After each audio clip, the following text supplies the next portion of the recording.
Today I'm sharing how we installed our beautiful cork floor in our camper van. I've also written a full step-by-step instruction on my blog, so make sure to check that out if you're interested in laying a cork floor in your camper van.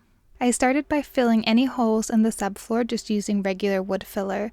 Once the wood filler was dry, I sanded the floor to make sure it was even, and then I gave it a good clean. The next step is to apply the primer to make the floor ready to attach the cork tiles. I used a water-based primer and filler, and I ended up using 2 coats just to make sure that there were no ridges in between the different plywood boards that I used as the subfloor.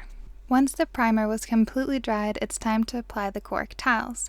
I made a layout in my head, maybe I should have written it down on paper, but it worked out pretty well in the end. The cork tiles are super easy to cut. I just used a Stanley knife and a metal ruler, and once they've been applied with the glue, again I used a water-based glue, I just used a hammer and a cork block to tap them into place. You can also use especially made rollers for this, but I didn't have any on hand, and a hammer works just fine.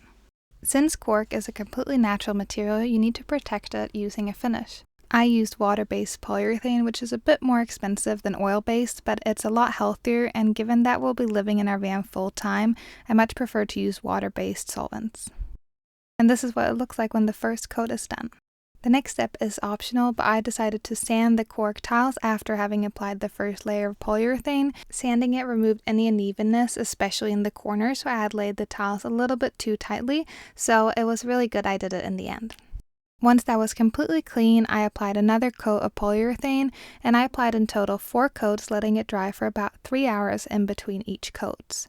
Several coats gives a nicer finish, and it makes sure that your floor is completely protected from any water or any dirt that might fall on it. And this is the finished result. This is what our cork floor looks like after about 2 months of wear and tear. It's absolutely beautiful, it's super easy to clean, it's natural, and it really adds to the homely feel of the van. We use wooden edging to finish it, and I also made these really cute cork coasters out of leftover material. Thank you so much for watching, and I'll see y'all next week.